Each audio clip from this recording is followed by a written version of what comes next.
Hello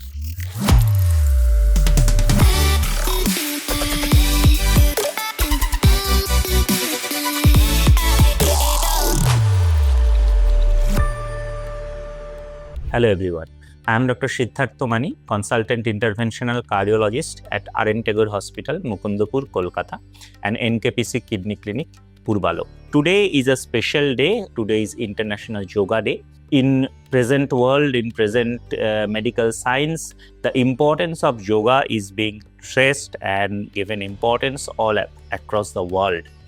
And you will be surprised to know that after complex cardiac surgeries like angioplasties or coronary artery bypass, previously age-old notion was that patient needs bed rest and very slow rehabilitation. But in present scenario, that very next day after the surgery, we recommend our patients to get mobile, to get walking, climb stairs, and we try to mobilize the patient the very next day.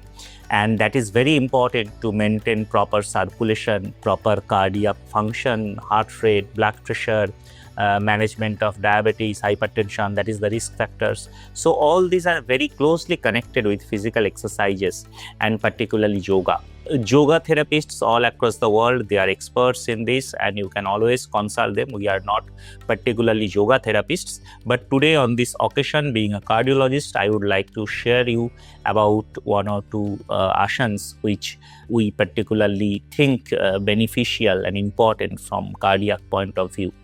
And which will help to maintain or control your heart rate, blood pressure, and cardiac functions. So basically, I will talk about two asanas today.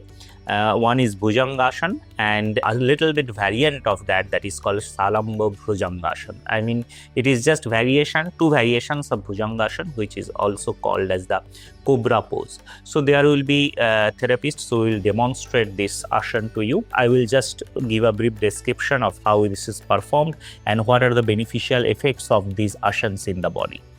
So if you look into the Bhujangasana, first of all, you have to lie flat in a prone position, that is flat on your stomach. It is not the usual position where you lie.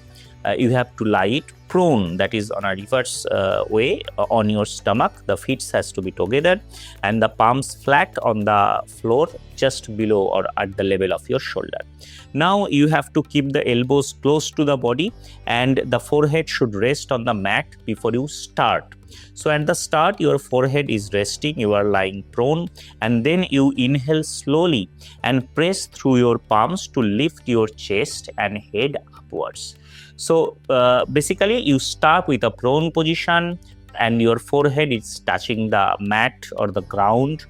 You are lying completely prone and then gradually giving pressure on your palms or on your arms. You are gradually lifting the upper part of your body, lifting your head and shoulder to upright or a semi-upright position. So that is how it looks like a cobra or a snake raising its fangs. So that is why it is also called as a cobra pose. And then you roll the shoulders back and down, opening the chest fully. So you have to open up or expand your chest fully, and that lower part of the body, that is from umbilicus or the navel to the downwards, that remains prone and flat on the mat. So you are just raising the upper part of the body from the mat, giving pressure on your hands, keeping your elbows straight and close to the body. So in this position, you hold your body straight, breathe deeply, maintain a comfortable back bend, that is bend the back slightly, maintain it in a comfortable position. It is not that you will stress too much or stretch too much. And then gradually you exhale, and once you exhale, you come back to the previous or the initial position. So your body, the upright part of the body gradually comes back and your forehead again touches the mat.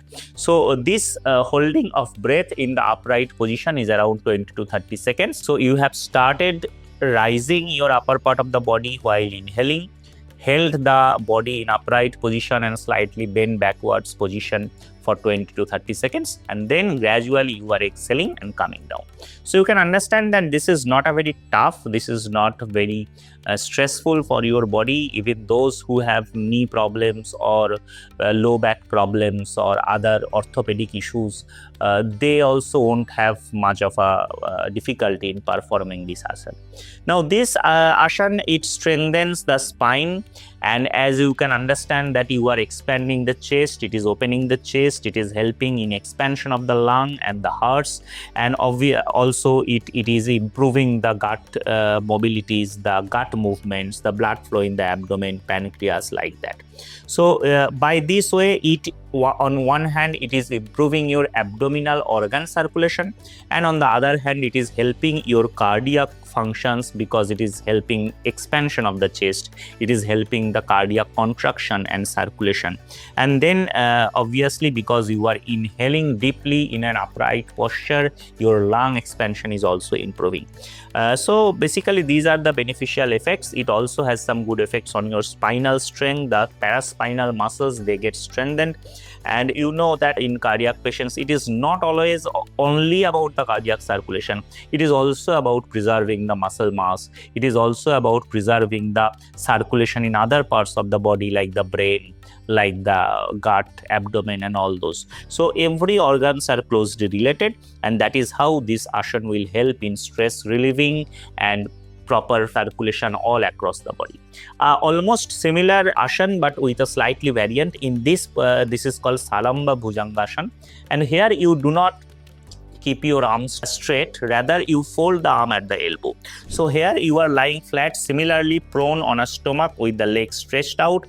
The forearms are lying flat on the mat. So the forearms only, not the entire arm, or I mean not the palm, it is the entire forearm. So in the previous asana I was telling that the palms will touch, and now the forearm from the elbow up to the tip of the fingers will touch the ground.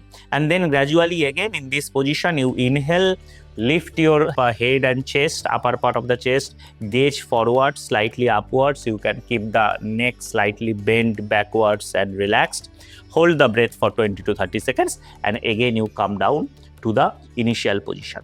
So these are the two asanas here. Similar activities are going on because you are stretching up your body upright, you are expanding, you are helping expansion of the chest and lungs and cardiac functions, and obviously you are improving your spinal flexibility, paraspinal muscle sections, and as I have already discussed, it will lead to improved circulation in different organs, not only heart but also other organs. So I just gave you a glimpse of two asanas, but there are numerous asanas and there are numerous postures and positions which you can perform. You can do, along with that you can do light aerobic activities, aerobic exercises, and even those who are not able to perform this, even simple brisk walking, even swimming, these are also very beneficial for cardiac functions and rehabilitations. So be in some activities, try to keep yourself mobile, because that not only improves cardiac circulation, it helps to control your blood sugars, cholesterols, it improves the HDL or good cholesterol. So there are numerous beneficial effects. So I want all of you to take a resolution on this yoga day, that in the upcoming days you will take some time out of your daily routine and perform yoga regularly. Thank you.